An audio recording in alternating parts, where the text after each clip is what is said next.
നമസ്കാരം. കഴിഞ്ഞ വർഷങ്ങളിൽ നിരവധി സാമൂഹിക ദുരന്തങ്ങളെ നേരിടേണ്ടി വന്ന ഒരു ജനതയാണ് നമ്മൾ.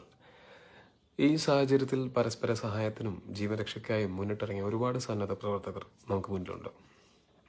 പ്രളയകാലത്ത് മത്സ്യത്തൊഴിലാളികളുടെ ജീവൻ മറന്നുള്ള സേവനം കേരളത്തിൽ എന്നും ഓർമ്മിക്കപ്പെടുന്ന ഒന്നാണ്. പിന്നീട് നിരവധി വെല്ലുവിളികൾ കേരള സമൂഹത്തിലുണ്ടായി.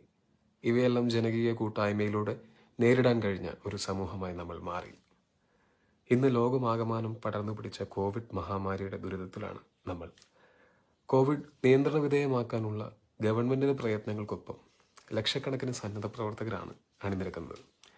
ഇന്ന് കേരള ഗവൺമെന്റ് സന്നദ്ധ സേനയെ ഒരു ഡയറക്ടറേറ്റായി രൂപീകരിച്ചിരിക്കുകയാണ്.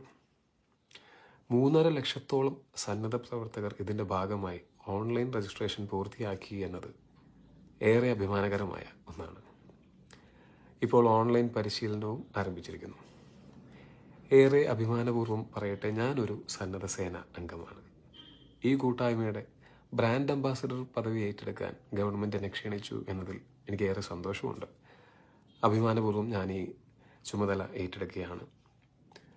ബഹുമാനപ്പെട്ട മുഖ്യമന്ത്രി ശ്രീ പിണറായി വിജയൻ ഔദ്യോഗികമായി നടത്തുന്ന പ്രഖ്യാപന ചടങ്ങ് ജനുവരി 9 വൈകുന്നേരം 4:30 ഓൺലൈനായി നടക്കും. ഈ ചടങ്ങിൽ ഓൺലൈനായി സംബന്ധിക്കുവാൻ എല്ലാ പ്രിയപ്പെട്ടവരെയും ഞങ്ങൾ ഔദ്യോഗികമായി ക്ഷണിക്കുകയാണ്. സന്നദ്ധ സേനയ്ക്കൊപ്പം